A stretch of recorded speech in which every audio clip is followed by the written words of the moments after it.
بشيرا ونذيرا وداعيا إلى الله بإذنه وسراجا منيرا أشهد أنه صلى الله تعالى عليه وسلم بلغ الرسالة ونصح الأمة وكشف الغمة وجلى الظلمة وجاهد في سبيل الله وعبد ربه حتى أتاه اليقين. اللهم صل على سيدنا محمد وعلى آل سيدنا محمد وبارك وسلم. اللهم صل وسلم على رسولك الكريم وآله الطاهرين. رب اغفر وارحم وأنت خير الراحمين. أما بعد فأعوذ بالله من الشيطان الرجيم. بسم الله الرحمن الرحيم. إن الله وملائكته يصلون على النبي يا أيها الذين آمنوا صلوا عليه وسلموا تسليما. الصلاة والسلام عليك يا رسول الله وعلى آلك وأصحابك يا حبيب الله. الصلاة والسلام عليك يا رحمة للعالمين وعلى آلك وأصحابك يا شفيع المذنبين. الصلاة والسلام عليك يا خاتم النبيين وعلى آلك وأصحابك يا محبوب رب العالمين. معزز سامعین، انسان دنیا میں آتا ہے تو اپنے ساتھ بہت سے حقوق لے کر آتا ہے. اللہ کے حقوق اور اللہ کے بندوں کے حقوق، والدین کے حقوق، بیوی بچوں کے حقوق، پڑوسیوں کے حقوق. گویا اس طرح سمجھو جیسا کہ ایک ہرکارہ ڈاک تقسیم کرتا ہے، کسی کا پارسل اسے پارسل دے رہا ہے، کسی کی چٹھی ہے اس کو چٹھی دیتا ہے، کسی کا منی آرڈر ہے تو اس کو منی آرڈر پہنچاتا ہے. وہ اپنے اس کام میں کوتاہی نہیں کر سکتا. ایسا نہیں ہو سکتا کہ پارسل کسی کا ہو کسی کو دے دے، منی آرڈر اس کا ہے دوسرے کو دے دیا، چٹھی اس کی ہے اس کو دے دی، یا وہ سارا تھیلا ہی گھر رکھ لیا. ایسا نہیں ہو سکتا، یہ جرم ہے. ہم بھی دنیا میں خالی نہیں آئے، حقوق کا پورا تھیلا لے کر آئے ہیں. جس جس کا حق ہے وہ ادا کرنا ہے. یہ جہان تو یوں ہی خاموشی سے گزر جائے گا، اس لیے کہ میرا اللہ بڑا ہی حلیم ہے، بڑا ہی بردبار ہے، دیکھتا ہے، سنتا ہے، بعض پرس نہیں کرتا، مہلت دے دیتا ہے. ورنہ اگر وہ گرفت پر آ جائے اور مجرم کو پکڑنا چاہے تو ایک سیکنڈ نہیں لگتا. ایک قاتل ہے، قتل کر کے روپوش ہو جاتا ہے، ڈاکہ ڈالنے والے ڈاکہ ڈال کر اپنے گھروں میں مال لے کر چلے جاتے ہیں. کسی کی رب ٹانگ نہیں توڑتا. توڑ سکتا ہے نا؟ کوئی جرم کرنے والا ہے فوراً پر فالج گرا دے، نہیں کرتا. کہتا ہے چلتے رہو مالک یوم الدین ہوں میں. ایک دن ہے، وہ صرف ایک دن حساب کے لیے میں نے رکھا ہے. اس دن میں نے پوچھنا ہے اور ٹھیک ٹھاک پوچھوں گا. ان بطش ربک لشدید، تیرے رب کی گرفت بڑی سخت ہے، کوئی چھڑا نہیں سکے گا. ایک ایک بات کی پوچھ ہوگی. وَمَن يَعْمَلْ مِثْقَالَ ذَرَّةٍ خَيْرًا يَرَهُ وَمَن يَعْمَلْ مِثْقَالَ ذَرَّةٍ شَرًّا يَرَهُ. یہ ذرہ کیا ہوتا ہے؟ سورج کی روشنی کسی سوراخ سے آپ کے کمرے میں آ رہی ہے، اس روشنی میں چھوٹے چھوٹے ذرات آپ کو اڑتے نظر آتے ہیں. اگر ہاتھ میں پکڑیں وہ پکڑنے نہیں جاتے، محسوس ہی نہیں ہوتا ہے. یہ ذرہ ہے، ذرہ. اتنی چھوٹی بھی نیکی کی ہے کسی نے، میرے رب نے اس کو محفوظ رکھا ہے. اتنا چھوٹا بھی کسی نے گناہ کیا ہے، میرے رب نے وہ بھی محفوظ رکھا ہے. یہ کندھے پر نیکی لکھنے والا فرشتہ بھی بیٹھا ہے، بدی لکھنے والا فرشتہ بھی بیٹھا ہے. اس کے علاوہ رب کا اپنا علم بے پناہ ہے، بڑا وسیع علم ہے. تاریک رات ہے، کمرہ بند ہے، اندر اندھیرا ہی اندھیرا ہے. اس اندھیرے میں کوئی سرگوشی کرتا ہے، رب وہ سرگوشی بھی سنتا ہے.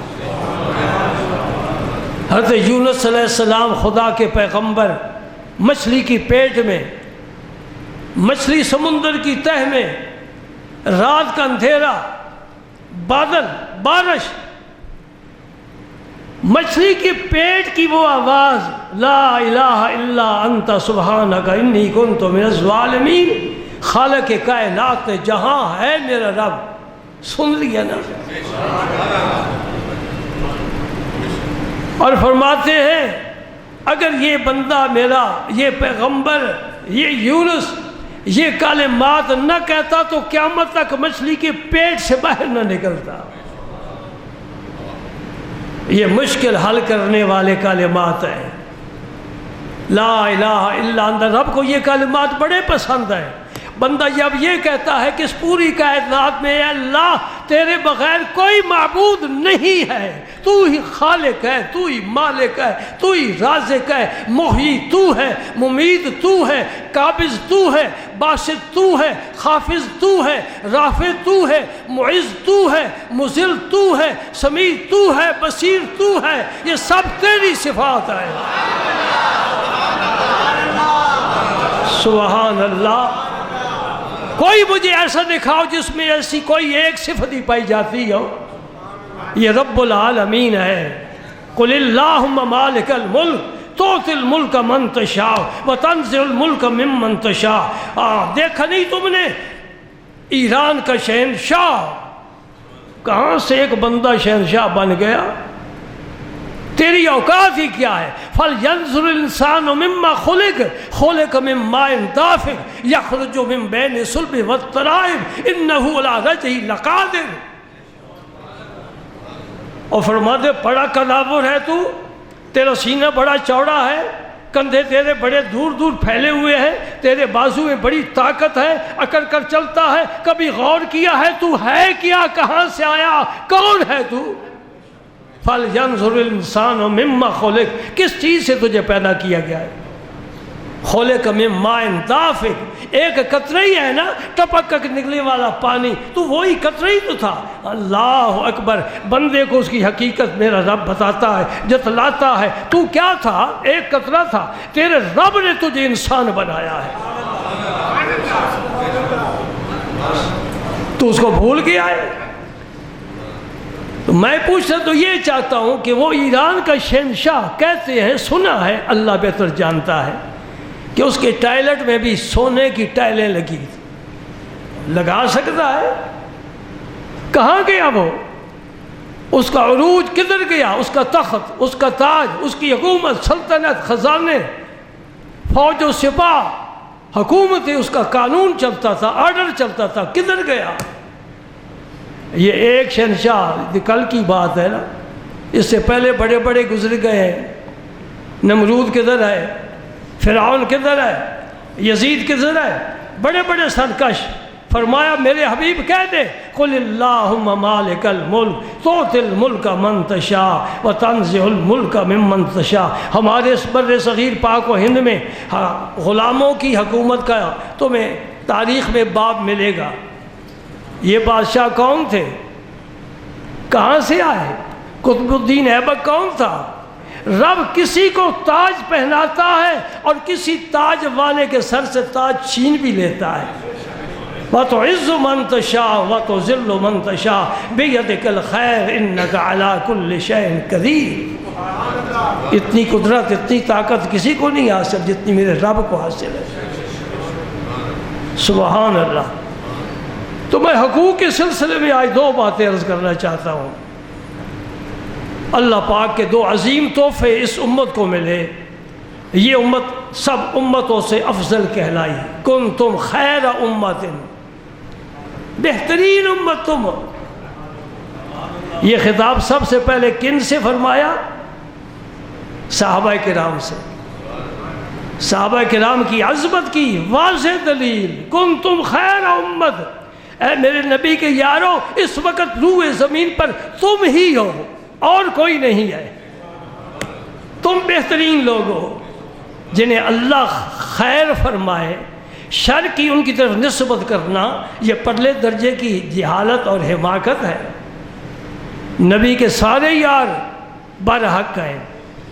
الصحابۃ کلہم عدول۔ میں ایک بات کہتا ہوں، ایک صحابی اس سے غلطی ہو گئی، معصوم تو پیغمبر ہے نا، فرشتے بھی معصوم ہیں، لیکن وہ ہماری برادری کے نہیں ہیں۔ آسمانوں پر رہنے والی مخلوق ہے، زمین پر چلنے پھرنے والی مخلوق انبیاء کرام کی، یہ فقط معصوم ہے۔ انبیاء کے علاوہ کوئی معصوم نہیں، غلطی ہو سکتی ہے، ولی اللہ سے بھی غلطی ہو سکتی ہے، صحابی سے بھی غلطی ہو سکتی ہے، لیکن میرے رب نے غلطی کے ساتھ ہی معافی کا بھی اعلان فرما دیا ہے۔ میرے نبی کے پیچھے نماز پڑھ لو، غلطی معاف۔ میرے نبی کسی کی سفارش کرا لو، غلطی معاف۔ توبہ کر لو، غلطی معاف۔ کوئی ایسا عمل کر لو گے جس عمل کی وجہ سے میں تیرے گناہ کو بخش دوں گا، بلکہ یہ بھی تو رب کا فرمان ہے اور کرم ہے۔ اولئک یبدل اللہ حسناتہم سیئات، اللہ پاک ان کے گناہوں کو نیکیوں میں بدل دیتا ہے۔ تھے گناہ، رب کے کرم کی وجہ سے وہ گناہ بھی نیکی بن گئے۔ اولئک یبدل اللہ سیئاتہم حسنات، گناہوں کو بھی نیکی بنا دیتا ہے۔ ایک ہی بات کرتا ہوں، اس صحابی سے غلطی ہوئی، غلطی ایسی ہوئی کہ میرے نبی پاک نے فرمایا اسے سنگسار کرو۔ حدیث میں طویل واقعہ آتا ہے، اشارہ کر رہا ہوں، سنگسار کرو۔ یہ گناہ کبیرہ کیا۔ گناہ کبیرے کرنے والا صحابی بھی اس حالت میں بھی امت کے سارے ولیوں، غوثوں، کتبوں سے افضل ہے۔ یہ بات سمجھنے والی ہے۔ گناہ کیا ہے، میں گناہ گار کا لفظ نہیں استعمال کر سکتا، گناہ ہوا ہے، کیا بھی نہیں، گناہ ہوا ہے صحابی سے، اور گناہ بھی بڑا شدید قسم کا ہوا ہے کہ سنگسار کرنے کا حکم سرکار نے فرما دیا، پتھر مارو۔ لیکن اس حالت میں بھی اس امت کے ہر ولی، ہر غوث، ہر کتب سے اوپر درجہ ہے میرے نبی کے صحابی کا۔ کیوں؟ اس لیے کہ کوئی غوث رخ مصطفیٰ ایمان کی حالت میں نہیں دیکھ سکا، اور اس نے سرکار کا چہرہ ایمان کی حالت سے دیکھا ہے، تبھی تو صحابی بنا ہے نا۔ اور حضور نے بشارت فرمائی، لا تمس النار مسلمن رآنی اور رآ من رآنی، جس نے ایمان کی حالت میں مجھے دیکھا اس پر بھی دوزخ کی آگ حرام ہے، اور جس نے میرے دیکھنے والے کو دیکھ لیا اس پر بھی دوزخ کی آگ حرام ہے۔ یہ تابعی ہے، وہ صحابی ہے جنہیں سرکار کو براہ راست دیکھا ہے، اور جس نے سرکار کے دیکھنے والوں کو دیکھ لیا۔ تابعی کے لیے بعض علماء یہ شرط لگاتے ہیں کہ طویل صحبت صحابی کی حاصل ہو، صحابی کے لیے طویل صحبت کی ضرورت نہیں ہے، یہ صحابی کا مرتبہ ہے۔ اس امت پر دو رب نے بڑے کرم فرمائے، ایک تو ایسا نرالا پیغمبر دیا جسے اپنا حبیب بنایا۔ پہلے نبیوں میں بڑی شان والے نبی ہیں، سارے نبی شان والے ہیں، عزت والے ہیں، عظمت والے ہیں۔ کوئی کلیم ہے، کوئی خلیل ہے، حبیب کوئی بھی نہیں۔ حبیب کا درجہ ہی بڑا نرالا ہے۔ میرے آقا کریم صلی اللہ علیہ وسلم نے ایک دفعہ صحابہ کرام سے بعض انبیاء کرام کے فضائل سنے۔ مجلس میں یہی ذکر ہوتا تھا نا، ہماری طرح نہیں کہ ہماری مجلس میں کسی ڈرامے کا ذکر ہو، اور آج تک خاص طور پر مہنگائی ہمیشہ موضوع سخن بنی رہتی ہے، اور سیاست تو اگر چھیڑ دو نا سارے حاضرین پر ایک بڑی شادگی سی وہ محسوس کرتے ہیں، اور اگر کوئی مذہبی بات کرو ساری مرجھا جاتے ہیں۔ اللہ ہمارے حال پر رحم فرمائے۔ میں ضمناً ایک بات کہہ کر آگے چلوں گا۔ آج یوم آزادی منایا جا رہا ہے نا، کس طرح منایا جائے گا یہ آپ کو پتہ ہے، اخباریں آپ کو بتائیں گی، ٹیلی ویژن انشاءاللہ جمعے کے بعد آپ نے جا کر بیٹھ جانا ہے ٹیلی ویژن کے سامنے۔ اتنی خبر تو میں بھی رکھتا ہوں نا، اس کے بعد کھانا ہی ہضم نہیں ہوتا۔ ہم جو نہیں دیکھتے ہو سکتا اللہ تعالیٰ ہمیں بھی تو بخش ہی دے گا نا۔ اللہ اکبر۔ یوم آزادی، میرے دوست جس دن پاکستان بنا تھا اس دن 2 تاریخیں تھیں، اگست کی 14، رمضان کی 27۔ جی اب ذرا اپنی قوم کا مزاج دیکھ لیں، کدھر مزاج ہے، طبیعت کدھر مائل ہے۔ 14 اگست کو نہیں بھولے، 27 رمضان کو بھلا دیا ہے۔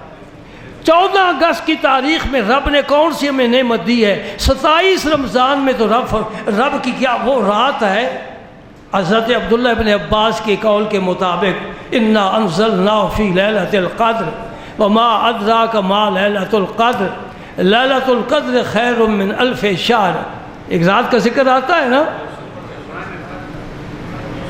وہ کوئی بھی رات ہو سکتی ہے، لیکن حضرت عبداللہ ابن عباس کے ارشاد کے مطابق 27 رمضان ہے۔ تو لیلۃ القدر کو رب نے یہ ہمیں آزاد مملکت عطا فرمائی، ہم 27 رمضان بھول گئے، 14 اگست ہم کبھی نہیں بھلا سکتے۔ کسی بچے سے کیا پروفیسر سے پوچھ لو، وہی کہ پاکستان کس تاریخ کو بنا فوراً کہے گا 14 اگست کو۔ بلکہ میں آپ کو لطیفے کی بات سناتا ہوں، بعض لوگ پوچھتے ہیں جی عید کس تاریخ کو ہوگی، میں کہتا ہوں یکم شوال کو ہوگی۔ صرف ہم ہی آزاد نہیں ہوئے، بہت قومیں، یہ روس کی کتنی ریاستیں آزاد ہوئی، اور ماضی دور میں چلے جاؤ، میرے آقا کریم جب مدینہ منورہ تشریف لائے، مدینہ پاک میں یہودی آباد تھے، اور 10 محرم کو یہودی روزہ رکھا کرتے تھے۔ حضور نے پوچھا کہ تم کیوں روزہ رکھتے ہو؟ انہوں نے عرض کی یا رسول اللہ صلی اللہ علیہ وآلہ وسلم، ہم فرعون اور فرعونیوں سے اس دن کو نجات پا کر سمندر پار آئے تھے، موسیٰ علیہ السلام نے شکرانے کے طور پر اس دن کو روزہ رکھا۔ یعنی بنی اسرائیل نے اپنی آزادی اپنے پیغمبر کی وساطت سے کس طرح منائی؟ روزہ رکھ کر منائی۔ کیا ہمارے بھی شعور کی کسی گوشے میں یہ ہو سکتا ہے خیال کہ ہمیں جو آزادی ملی ہے؟ اب میں آگے چلتا ہوں، میں نے 14 اگست کے حوالے سے بھی چند جملے کہہ لیے نا، یوں نہ کہو کہ یہ پاکستانی ہے، اسے اپنی قوم سے کوئی ہمدردی نہیں ہے، اپنے ملک سے کوئی اسے وابستگی نہیں ہے۔ میں جس ملک کو دیکھ چکا ہوں وہ اب خوبصورت ملک نہیں رہا، اب خوبصورت اس کے ہونے کا امکان بھی نہیں۔ آپ کہتے ہیں ملک ترقی کر رہا ہے، ترقی کیا ہے؟ ہمارے ایک صدر صاحب سے کہتے تھے ہر آدمی کے پاس موبائل فون ہے، یہ ترقی ہے۔ سبحان اللہ۔ یہ الگ بات ہے کہ اس بیچاری کے پاس 100 روپے کا بھی بیلنس نہ ہو، غربت ہے نا۔ اللہ ہمارے حال پر رحم فرمائے۔ ایک تو پیغمبر دیا اپنا حبیب، اور ایک کتاب دی قرآن حکیم۔ نہ نبی کی کوئی مثال ہے، نہ اس کتاب کی کوئی مثال ہے۔ اس پیغمبر جیسا کوئی پیغمبر نہیں، سارے پیغمبر اعلیٰ ہیں، اور رب کی ساری کتابیں برحق ہیں، پر قرآن جیسی کوئی کتاب نہیں ہے۔ قیامت تک یہ قرآن چلے گا۔ سبحان اللہ۔ اس کا ایک ایک حرف برکت والا، ہر صورت برکت والی۔ تلاوت ہر مسلمان پر قرآن پاک کی تلاوت واجب ہے، تھوڑی کرے زیادہ کرے، روزانہ۔ یہی میں تقریباً 1 ماہ سے یہی سبق دہرا رہا ہوں۔ اللہ کرے ہمارے دلوں میں یہ روشن چراغ روشنی پھیلائے، سینے ہمارے منور ہو جائے، اور قرآن پاک کے نور سے ہم مستفید اور مستنیر ہوں۔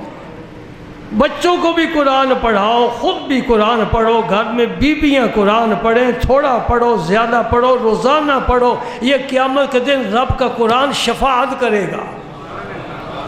میرے کریم آقا نے فرمایا ایک سورت ہے، 30 آیات ہے اس کی،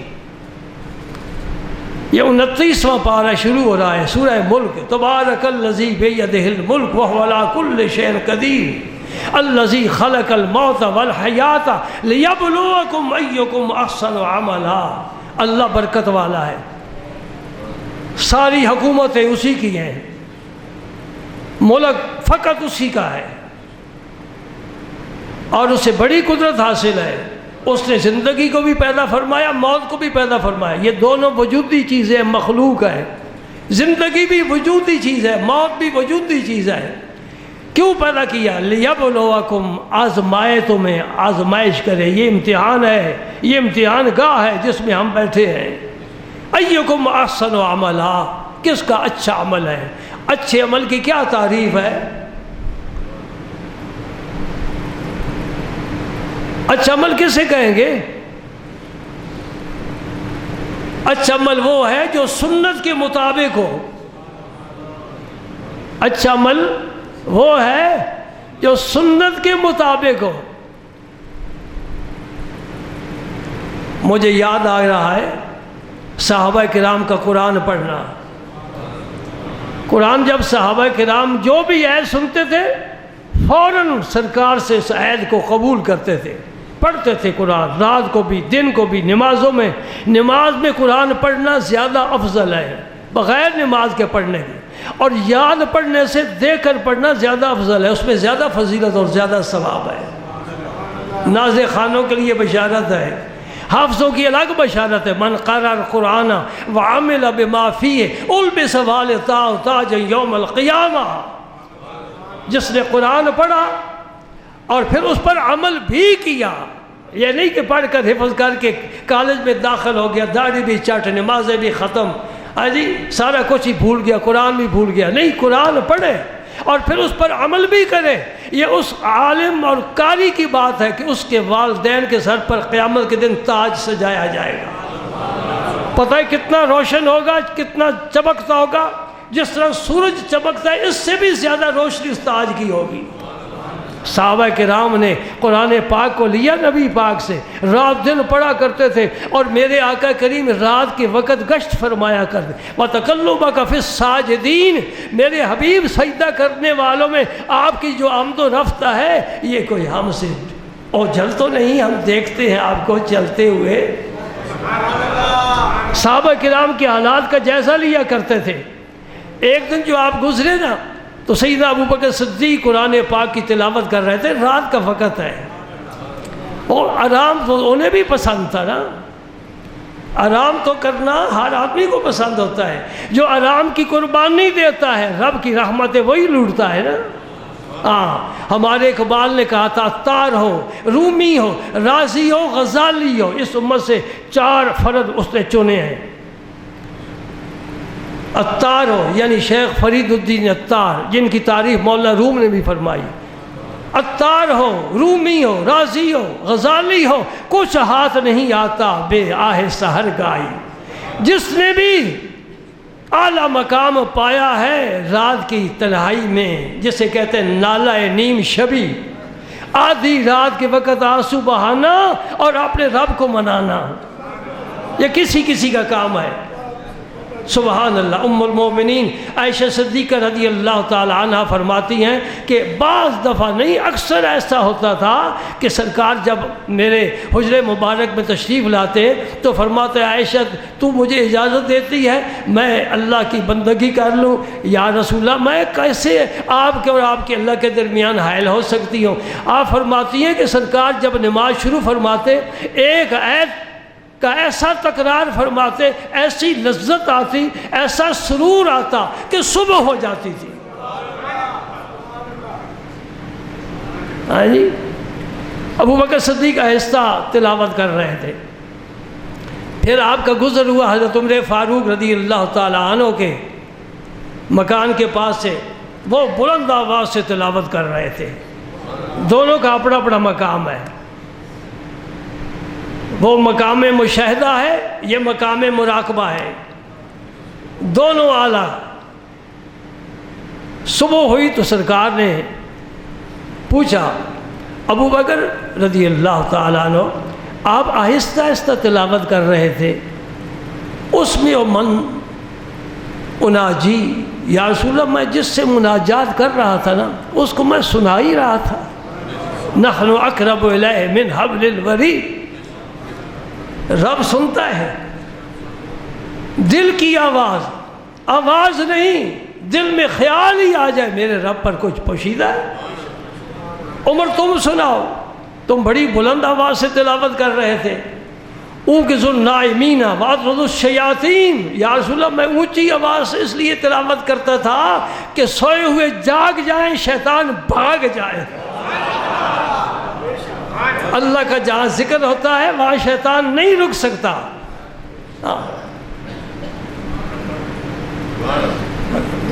سبحان اللہ، یہ دونوں عمل بڑے اعلیٰ ہیں نا، لیکن نہ ابو بکر صدیق کے عمل پر نبی کی مہر ہے، نہ عمر فاروق کے عمل پر نبی کی مہر ہے۔ اس لیے آپ نے فرمایا ابو بکر تم ذرا اونچی آواز سے تلاوت کیا کرو، عمر تم ذرا پست آواز کے ساتھ۔ یہ آوازوں کا اعتدال پیدا کیا پیغمبر نے، اب اس عمل میں حسن پیدا ہو گیا اور قبولیت پیدا ہو گئی۔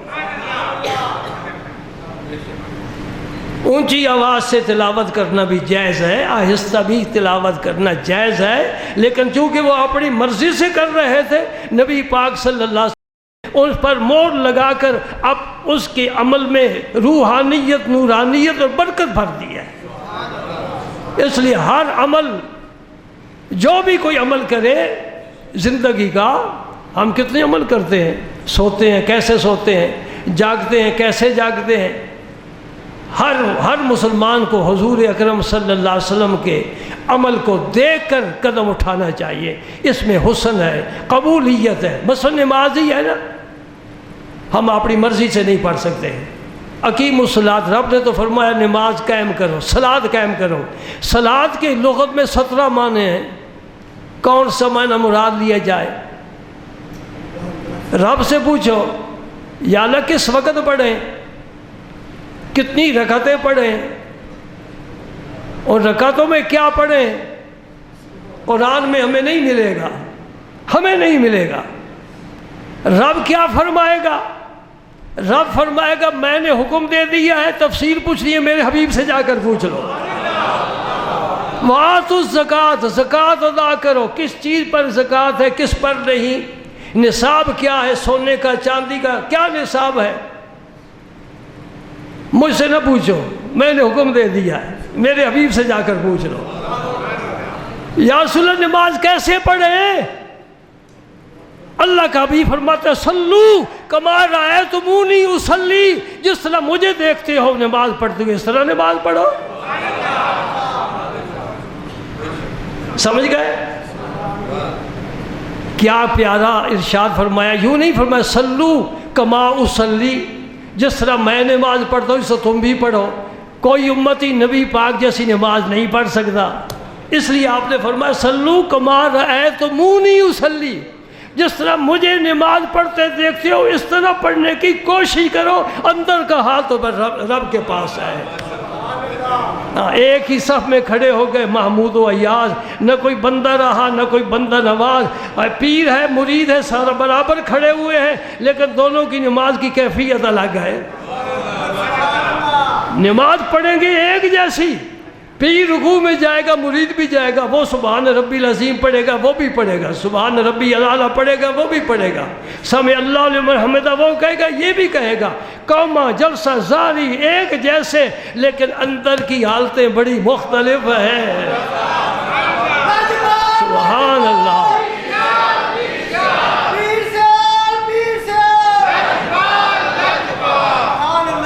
میں نے ایک واقعہ پڑھا تھا بزرگوں کے ملفوظات میں، اسی پر میں اپنی گفتگو ختم کروں گا۔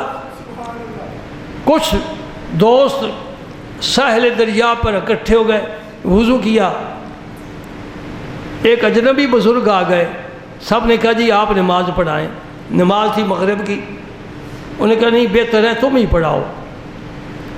انہوں نے کہا ہمیں آپ بڑے پیارے لگ رہے ہیں، آپ نماز پڑھائیں۔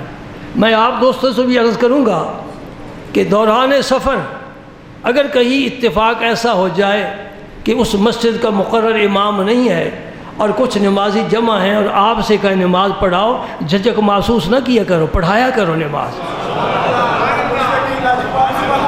اور یہ نہ شرط دیکھا کرو کہ میں قاری نہیں، میں مولوی نہیں، میں عالم نہیں، یہ ایک کیا کہتے تو ایمرجنسی ہے جی، ایمرجنسی لائٹ ایک ہوتی ہے نا، یہ ایمرجنسی ہوتی ہے دوران سفر۔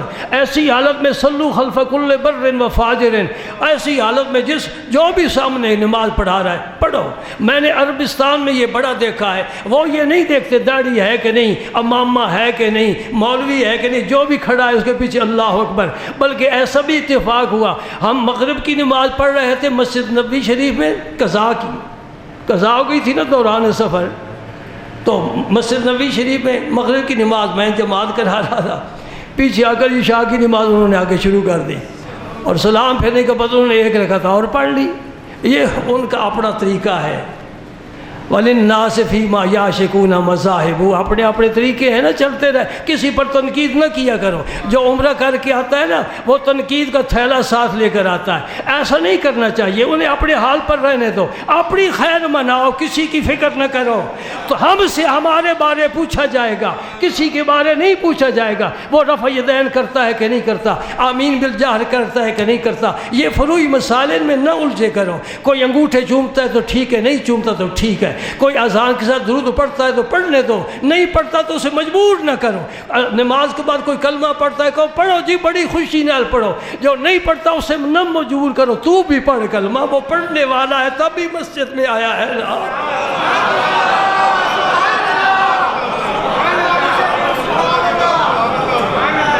نہیں سمجھے؟ اور کلمہ پڑھنے والا ہے تب بھی مسجد میں آیا ہے نا۔ کافر کو کیا غرض ہے مسجد میں آنے کی؟ آئے لٹھ لے کر امامہ باندھو، ٹوپی کے ساتھ نماز نہیں ہوتی۔ کہاں لکھا ہوا ہے ٹوپی کے ساتھ نماز؟ ہمارے گجرات میں سب سے بڑے مفتی اعظم مفتی پاکستان احمد یار خان صاحب، نام تو سنا ہے نا، کچھ لوگوں نے دیکھا بھی ہے۔ 3 نمازیں میرے پیچھے آ کر پڑھتے تھے، چوک پاکستان، ٹوپی کے ساتھ پڑھتے تھے۔ انہوں نے کبھی مجھے نہیں کہا کہ امامہ باندھا کرو مولانا، ایسا کبھی نہیں کہا۔ یہ فروعی مسائل، چھوٹے چھوٹے مسئلے جی، ان کے پیچھے ہم پڑے ہوئے ہیں، اور یہ کوئی مولوی نہیں کہتا کہ رزق حلال کما، رزق حلال کھا۔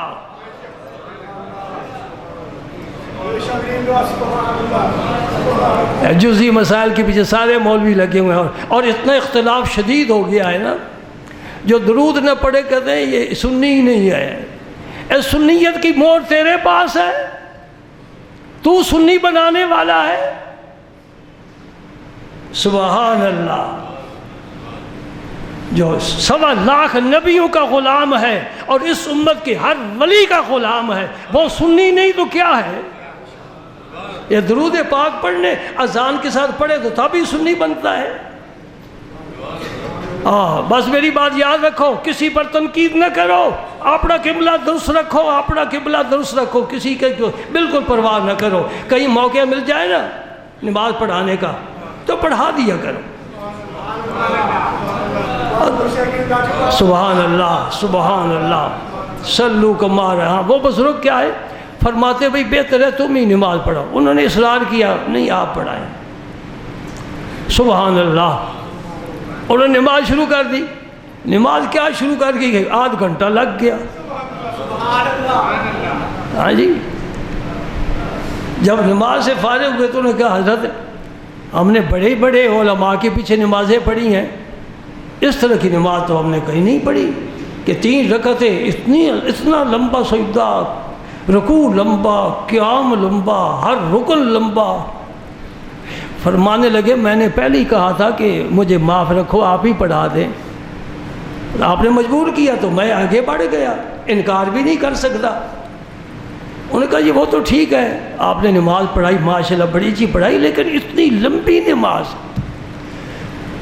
فرمانے لگے تم میرے محرم راز ہو, تم بھی اسی سفر کے مسافر ہو جس پر میں نکلا ہوا ہوں, تم بھی سالک ہو. میری بات یاد رکھو, میں سبحان اللہ کہتا ہوں اس وقت تک آگے نہیں کہتا جب تک میرا رب مجھے جواب نہ عطا فرمائے.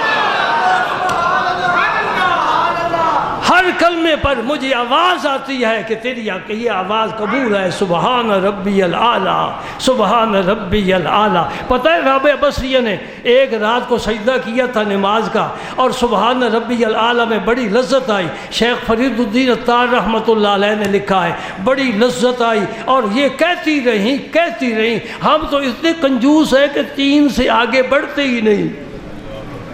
ہے کوئی جو 5 دفعہ سبحان ربی العظیم کہے, کہتے 3 سے کام چل جاتا ہے, زیادہ کیا کرنا ہے. یہ رب ہی ہے جو کام صرف نہیں چلاتا, تیرے دامن کو پھڑتا رہتا ہے, رات دن پھڑتا رہتا ہے. یہی آکسیجن اگر ہمیں خرید کر لینا پڑتی تو ہماری گاڑی تو پتہ نہیں کس چوک میں کھڑی ہوتی.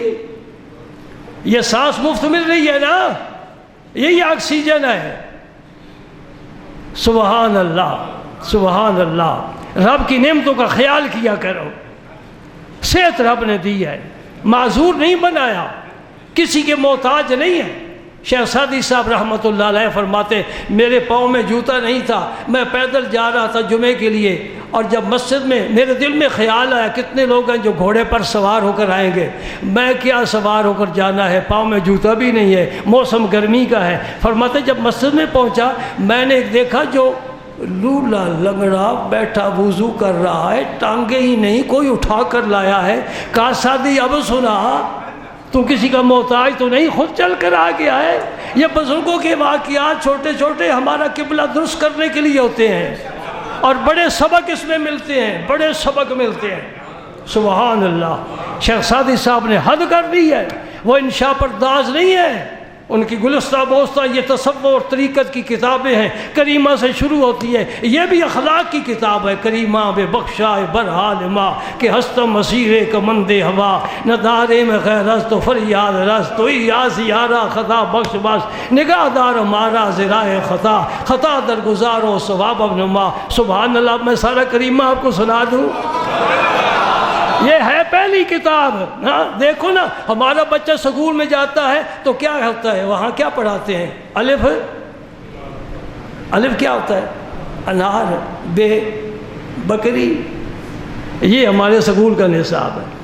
ہمارے مدرسے کا یہ نصاب ہے کہ جو بھی طالب علم آئے گا اسے پہلے کریمہ ہاتھ میں پڑھائیں گے, بیٹھ پڑھ بسم اللہ الرحمن الرحیم. یہ ہے کریمہ بے بخشائے برحال ماں. اے کریم, اے کریم, یہ الف ندا ہے, اے کریم.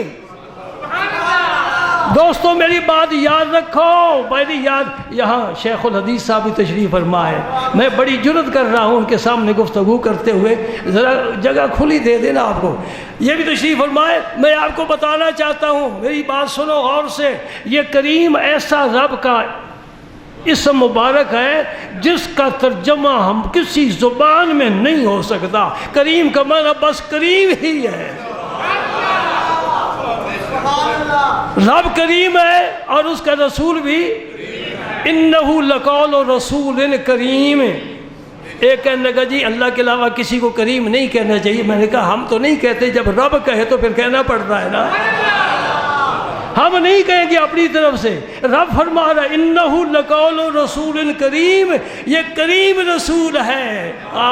صرف رسول کہہ دیتا بات مکمل تھی نا، انہو لقول رسول بات مکمل تھی، کیونکہ رسول میں رسول کی ساری کمال والی صفتیں آ جاتی ہیں، لیکن پھر کریم فرمایا، ہمیں سکھایا سبق کہ میرے نبی کا جب بھی ذکر کرو ان کی القاب ساتھ ضرور ذکر کیا کرو، ضرور حضور کے القاب ذکر۔ پھر ہمارے بزرگوں نے فرمایا یا رب تو کریمی اور رسول تو کریم، صد شکر کے ہستے میانے دو کریم۔ اللہ تعالی ہمیں ذوق شوق عطا فرمائے۔ اور میں نے جو آپ کے سامنے کچھ قرآن پاک کے فضائل بیان کرنے تھے جی، وہ تو رہ ہی گئے۔ یہ تمہید ہے، یہ تمہید ہے۔ آدھا گھنٹہ اور بیٹھو تو پھر وہ مسائل بھی بیان کر دوں۔ لیکن الحمدللہ میں نے کوئی سیاست کی بات نہیں کی، کوئی فضول یاد بات نہیں ہوئی۔ یہ وقت آپ کا آدھ گھنٹہ جو استعمال ہوا ہے الحمدللہ اللہ تعالیٰ قبول فرمائے۔ اور یہ دعا کی اگر مولا کریم اپنے حبیب کی محبت نصیب فرما، اپنی محبت نصیب فرما، اور اپنے قرآن پاک کی بھی محبت نصیب فرما، اور تلاوت کا ذوق شوق عطا فرما۔ اس کو پڑھا کریں جس طرح صحابہ کرام پڑھا کرتے تھے۔ یہی راستہ ہے صحابہ کا۔ عبداللہ ابن مسعود رضی اللہ تعالیٰ عنہ فرماتے کہ دین سیکھنا ہے تو صحابہ سے سیکھو۔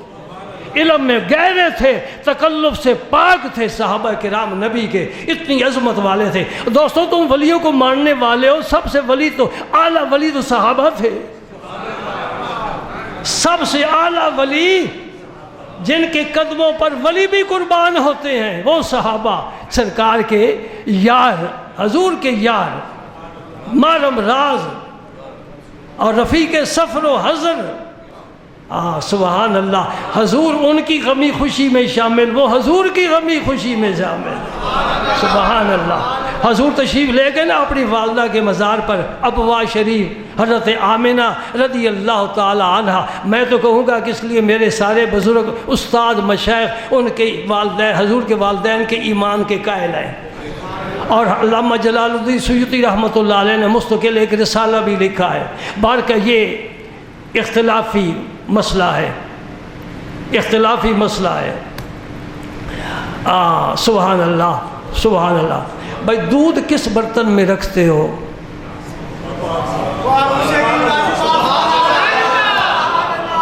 دودھ یہ جو آپ کے ٹائلٹ میں لوٹتا ہے اس میں تو نہیں نہ ڈالتے۔ یہ اگر دودھی کے پاس لے جاؤ بے شک جتنے مرضی پیسے دو، کہے گا بھائی کوئی برتن تو اچھا لانا، اس میں تو میں دودھ نہیں نہ ڈالتا۔ بس اشارہ سمجھ لو، اشارہ سمجھ لو۔ سرکار تشریف لے گئے نا وہاں تو آپ بڑا روئے، بہت روئے، اور حضور کے ساتھ صحابہ تھے وہ بھی بہت روئے۔ میں اشارہ کر رہا ہوں نا، تھوڑی جھلک دکھا رہا ہوں۔ یہ دکھ تو نبی پاک کو تھا، والدہ تو حضور کی ہیں، باقی صحابہ کی والدہ تو نہیں جی۔ اپنی والدہ کی یاد میں حضور روئے، آنسو بہائے، صحابہ کرام بھی روئے۔ اور جب حضرت امیر حمزہ کی شہادت ہوئی میرے پاک پیغمبر ان کے پاس جب تشریف لائے اور بہت روئے حضور، صحابہ کہتے ہیں اتنا کبھی نہیں روئے، اور سب صحابہ روئے۔ یا اللہ ہماری آنکھوں میں بھی آنسو دے دے، ہمارے بھی دل نرم فرما دے، یہ چشمے بہنے لگے۔ تو خدا خواہد کے باما یاری کند، میل مارا جان بے زاری کند۔ یہ آنسو گریں گے، دل کی زمین سرسبز و شاداب ہو جائے گی، اور بہاریں آ جائے گی، بہاریں آ جائے گی۔ یحیی الحی من المیت، سبحان اللہ۔ کیف یحیی الارض بعد موتہا، کیف یحیی الارض بعد موتہا۔ زمین مردہ ہوتی ہے، بادل روتا ہے، آنسو بہاتا ہے، زمین پھر سبزہ اگاتی ہے۔ چون گریت طفل کہ جوشد لبن، چون گریت ابر کہ خندد چمن۔ بادل نہ روئے تو بہار نہیں آتی، بچہ نہ روئے ماں کے سینے میں طوفان نہیں آتا۔ جب روئیں گے رب کی رحمت دوڑ کر آئے گی ہماری طرف، سرکار دو عالم توجہ فرمائیں گے۔ وآخر دعوانا الحمدللہ رب العالمین۔